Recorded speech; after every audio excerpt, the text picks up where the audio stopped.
once I left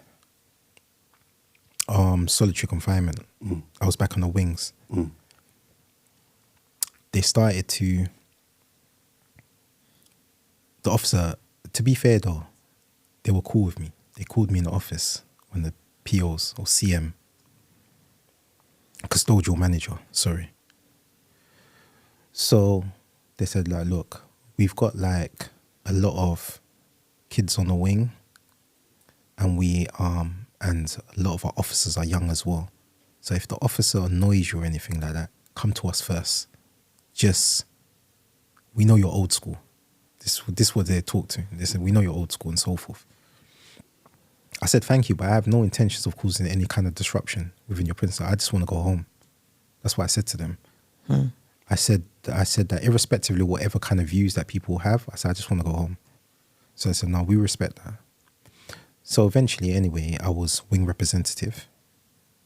I then, because of this, I was nominated by my peers. I became prisoner council member, which I would talk to the governors on regards to the issues that other prisoners are actually going through.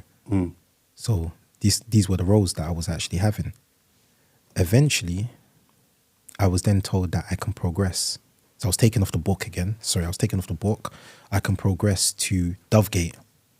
Back to Dovegate. Yeah.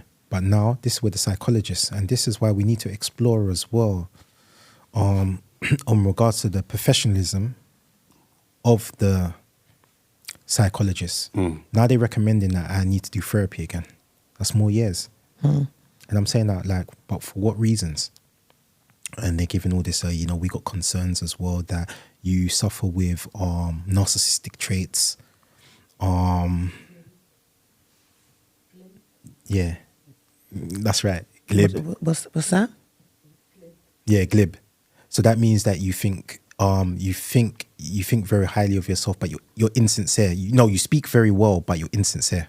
Is that what glib is? Yeah. Does it stand for something?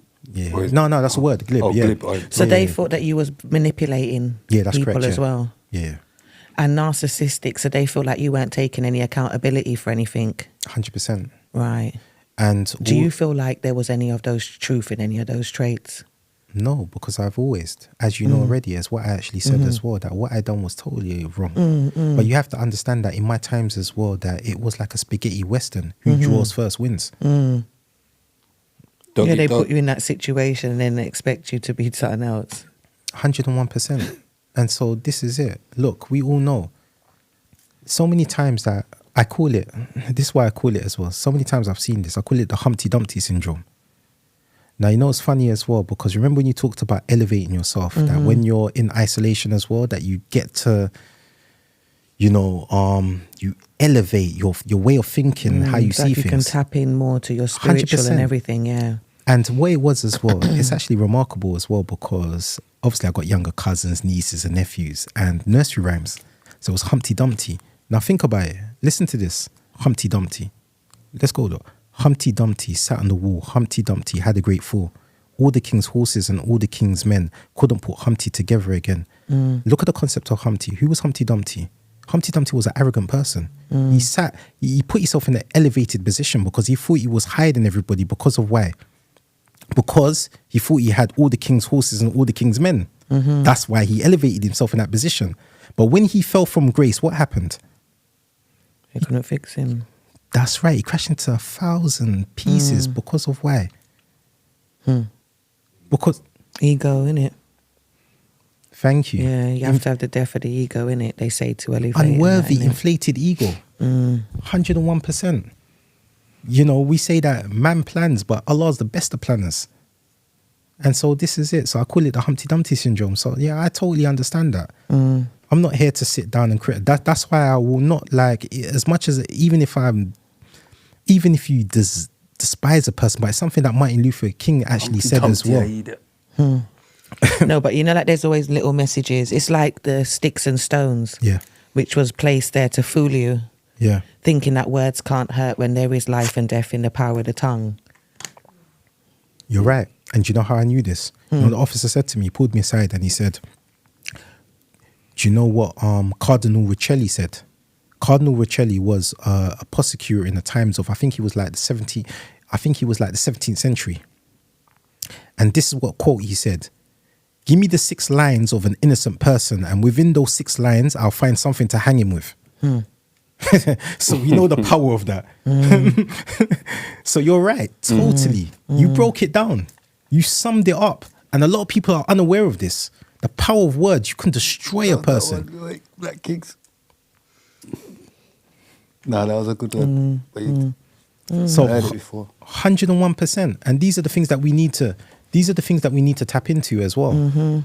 So yeah, so basically from there I had to go back to the therapeutic community. Now there's a problem.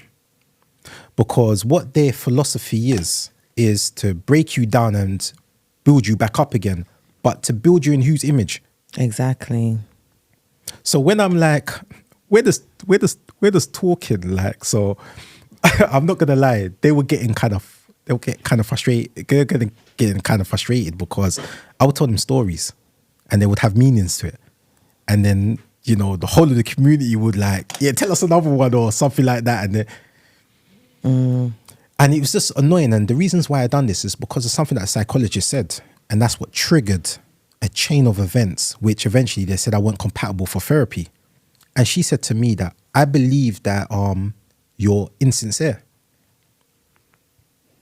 So I said, "Okay, why is this?" She said, "People like you don't talk like that." Really?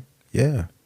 I must admit though, even her colleagues went, what did you just say there? Yeah, slightly so I said, this is the mentality. So this is a lady that is making reports about me, but you're saying that I'm insincere. So what perception can't believe how he talks.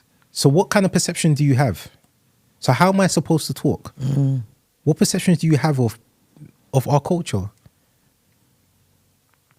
So this is it. They try to emasculate, and I keep on trying to share this with the brothers as well. Look, let's go back historically as well. And this is what they do, especially sometimes to the black males as well. They have this issue with them. Now, let's go back. There was a thing called the Derby Dose, what slave owners used to do. Do you know what a Derby Dose was? So what they would actually do as well, they would bring they would bring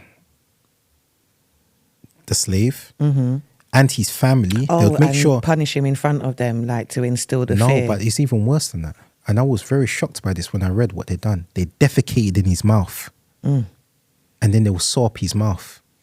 So imagine when your wife or your loved one is watching that, she's losing all respect for you. They what in his mouth? Defecated. Crapped. They crapped. Oh, yeah, but I learn new words every now and again. Sorry, yes. I learn new words every now and again. The A-star was from a long time ago. So I just like to be clear. But yeah, okay. So this is what they do to shut in his mouth. This is what they'll do to bring humiliation upon you. Stuff. So now your woman and your children are watching this. They don't even respect you. They're saying that, wait there, why am I looking up to you when you can't even protect yourself? So they do another thing, and it's unfortunately it's the kind of system that we're in place in as well. That yes, okay, they're physically not defecating in our mouths, but they're doing other things that's destroying us. It's almost like defecating in our mouths, and you're watching that, and you look what you've become. Yeah, a lot of guys then end up having mental health issues. This is massive. Yeah, and shell of their former self. 101%. Now, as what me and you can remember of that person, now the little kids are making a joke and a mockery of this person, but knowing that this person was a good person, this person was a constructive person, but the system just broke him down. Yeah, mental health is rife. 101%. Definitely behind the door as well. And yeah, I do feel like it's an agenda. Definitely for those on the unit and that. I think like that's an agenda. Yeah. So we have to also remember, I was lucky, and I remember somebody was actually saying to me as well, because what actually happened was as well before they used to call liquid quash. So that means they would inject you. So if you were such a disruptive prisoner, but yeah, that's right. But it was just fading out in our times, And you have to also understand the caliber of officers that were dealing with us in our times. Even still in the late 90s and early 2000s, they were still military trained officers. So when you went to certain places like Wandsworth, they'll tell you to tuck in your shirt and so forth, walk a certain way in a direction because they were military trained. So you can understand their mentality and why they behave in the way that they behave. So once you combine all that, then you would understand. So anyway, eventually I was asked to leave. Now, guess what they done to me? So rather than just put me onto the main location, so from therapeutic, they can just put me onto Dovegate because I'm technically a BCAT. I have to go back to my sending establishment. Now, what I didn't know at the time is that Full Sutton was defending me. They were arguing. They said, has he attacked anybody? Has he hurt anybody? Do you know how long this man has done? Do you know what he's been through? We don't want him back. We're not taking him back. Send him home, man. That's what actually dispersed for the first time. They're saying, we're not taking him back. You know how much good work he's done. We're not taking him back. Do you know what they done? They said, oh, pack your stuff, you're going. So all these officers crowd around my cell. And I'm thinking, wow. I said, what's going on here? Like, what have I done? They say, oh, you need to go. Pack your stuff. We'll hump you. Just throwing my stuff in. Then what they done was they drove to Full Sutton. They took me on the van, put me to Full Sutton. And obviously, once you arrive there, they have to accept you. And so I went through the reception. They said, listen, we told them that we're not taking you back, and they still took you from your cell and brought you here. They said, don't worry. The governor said, don't unpack. We're sending you back.